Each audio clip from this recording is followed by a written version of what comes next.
안녕하십니까. 오늘 강의를 맡게 된 황종환이라고 합니다.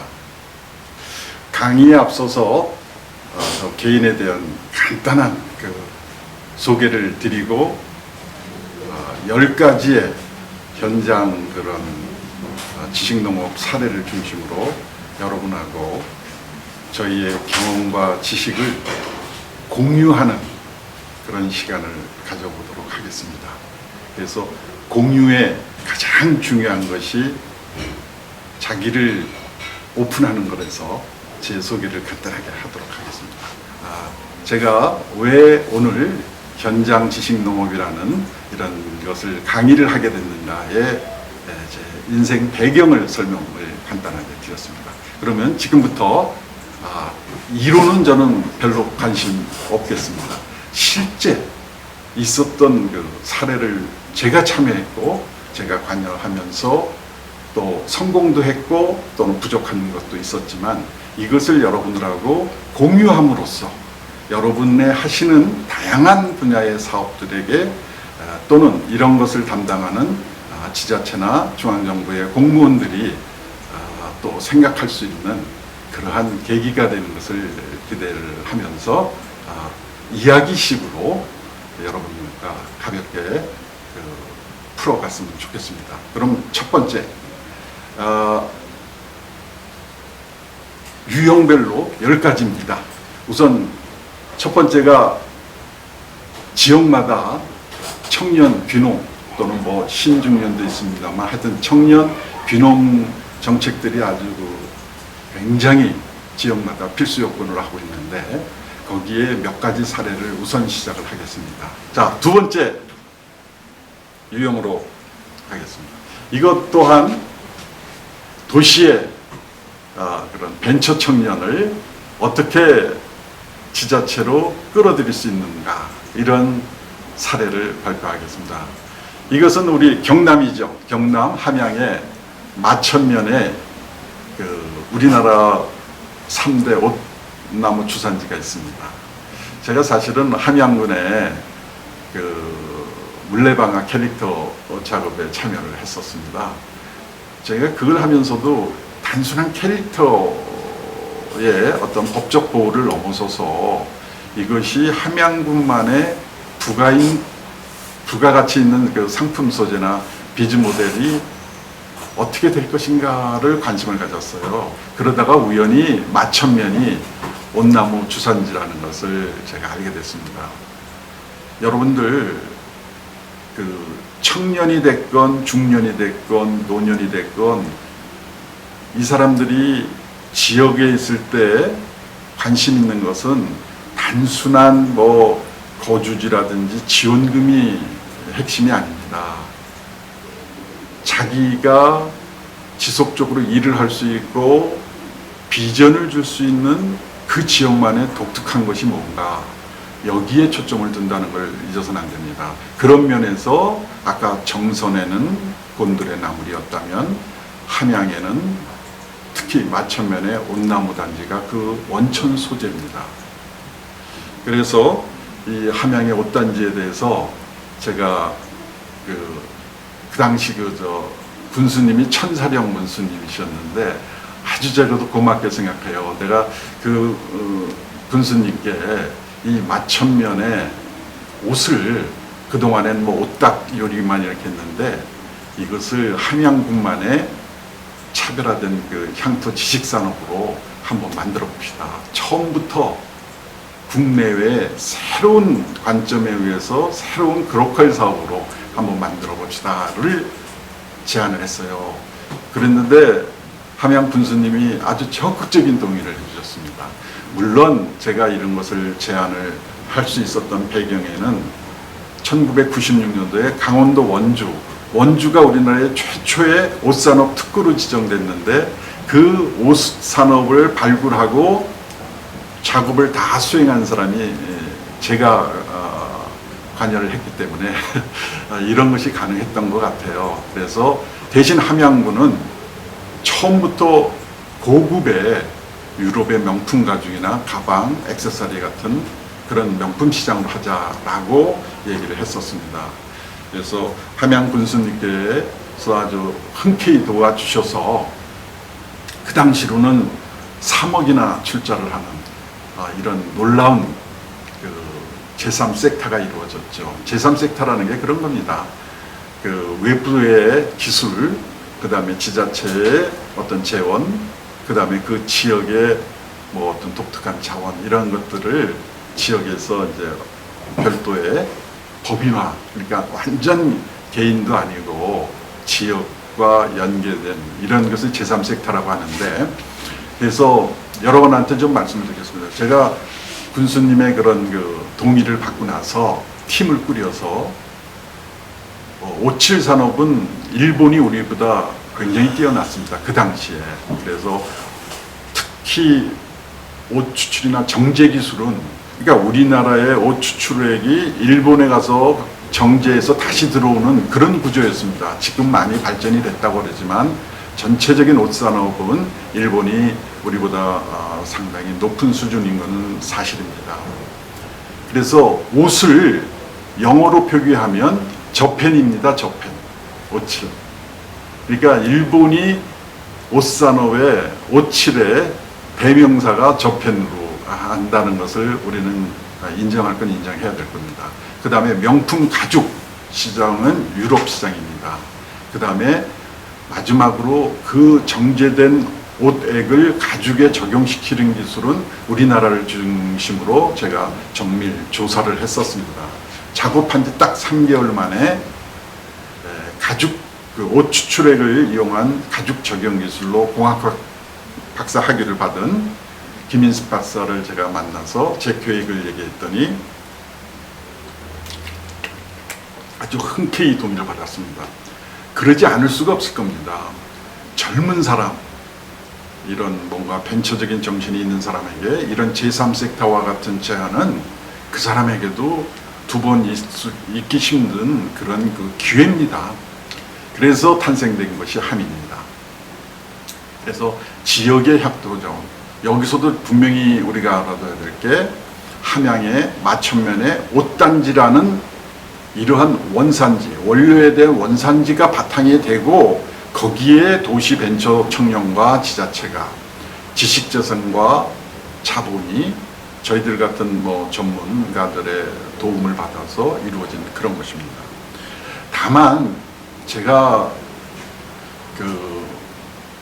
이렇게 큰 기대를 가지고 제3섹터 방식으로 탄생된 함의가 결론으로는 창립 4년 만에 지역 기업에 넘기고 문을 닫는 그런 아쉬움을 고백을 합니다. 그런데 왜 그럴 수밖에 없는가에 대해서 저한테는 많은 울림이 있어서 간단하게나마 여러분한테 말씀을 드립니다. 첫째는 아무리 좋은 기술과 청년들의 열정이 있다 할지라도 그것이 유럽의 새로운 명품 시장을 개척하기 위해서는 나름대로 많은 어려움이 따랐고 그들의 경험 부족이 또 함께 따랐다는 것. 그 다음에 지자체의 투자에 의해서 또 그런 가시적인 성과를 기대해야 되는 그 당시 군수님의 그런 입장에서 투자금 회수 같은 것이 일어나서 사실은 3, 4년 만에 이런 새로운 시장과 획기적인 그런 결과를 내기는 쉽지 않았습니다. 그래서 4년 차 될 때 막을 내리게 된 그 점을 처음에 연결시킨 저로서는 아쉬움이 많이 남았습니다. 그래서 이걸 보면서 제가 생각한 게 몇 가지가 있습니다.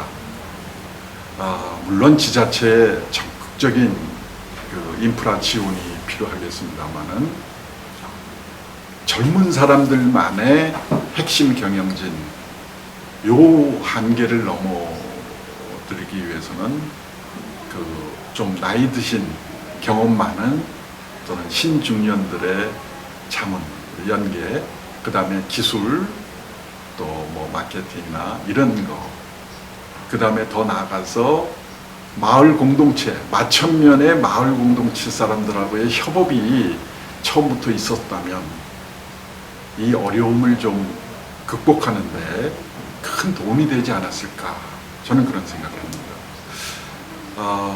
요번에 제가 함양에 또 일을 공식적으로 하게 되면서 마침 이 함의의 탄생서부터 문을 닫는 것까지를 경험한 그 공무원, 담당 공무원을 만났는데, 그게 그렇게 큰 기대 속에서 했는데 그게 망했다고 하는 얘기를 들었는데, 저는 이게 단순한 망한 게 아닙니다.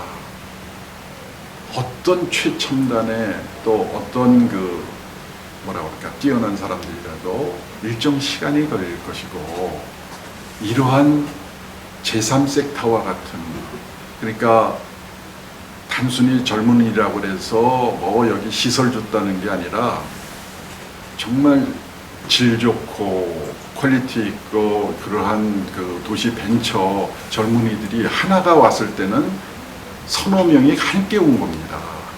그리고 이 경험이 지역에서도 새로운 시각을, 그 다음에 제3섹터가 그런 많은 젊은의 도전적인 사람들을 끌어들이고 또 전문 신중년들을 모을 수 있는 계기가 된다는 것을, 우리가 그 교훈을 놓쳐서는 안 됩니다. 저는 다음에 이와 같은 사례가 제가 관계가 된다면 정말 직접 가서 함께 성공이 되도록 그렇게 일조를 해야겠다, 이런 생각을 합니다.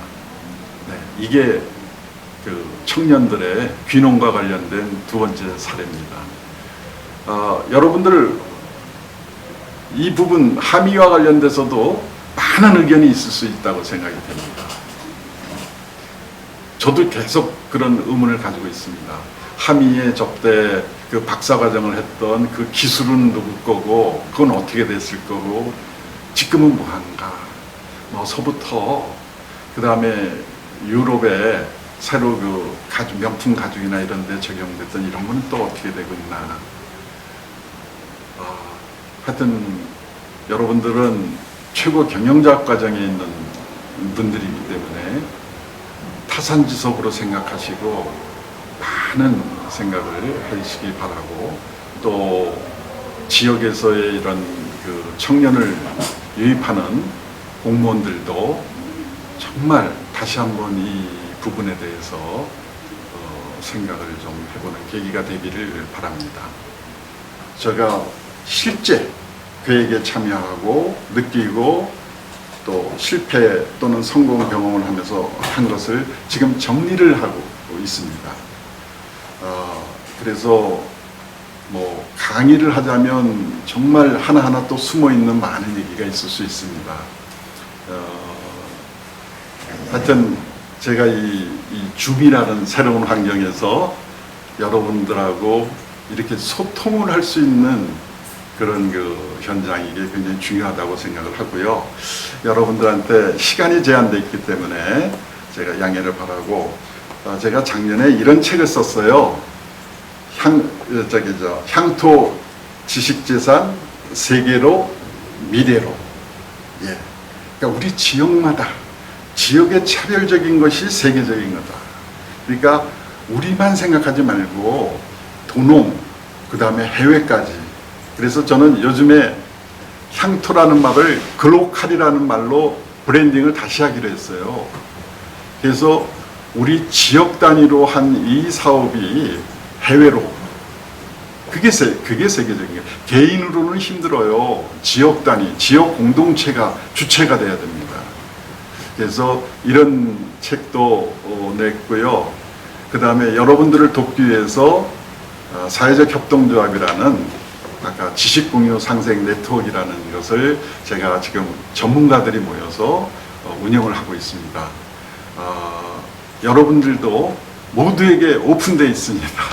그래서 오늘 이렇게 제한된 시간 내에 다 얘기는 할 수는 없지만 여러분한테 이런 것을 공유하고, 앞으로 또 제가 지역을 돌아다니면서 대학뿐만 아니라 지자체나 여러 군데 가서 오픈하려고 합니다.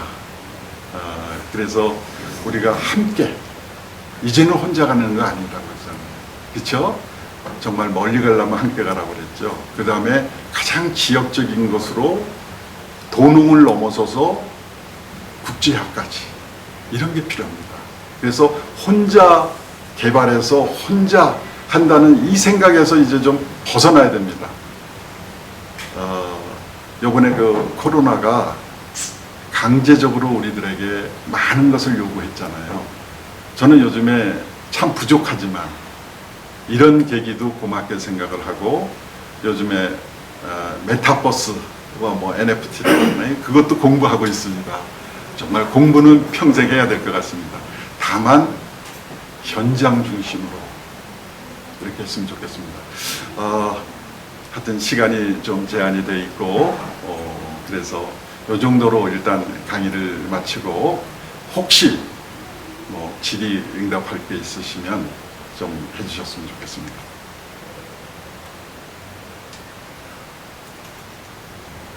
제 말 다 들립니까? 들리세요? 네. 이거 혼자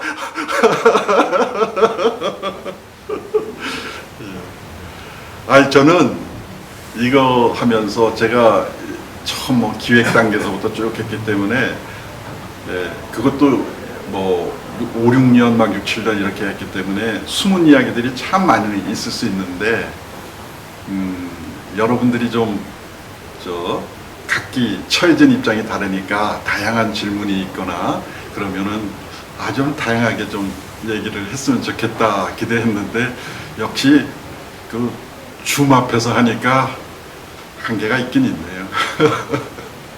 그럼 다음에 또 뵈는 걸로 하겠습니다. 예. 다음에 또 불러주세요. 감사합니다.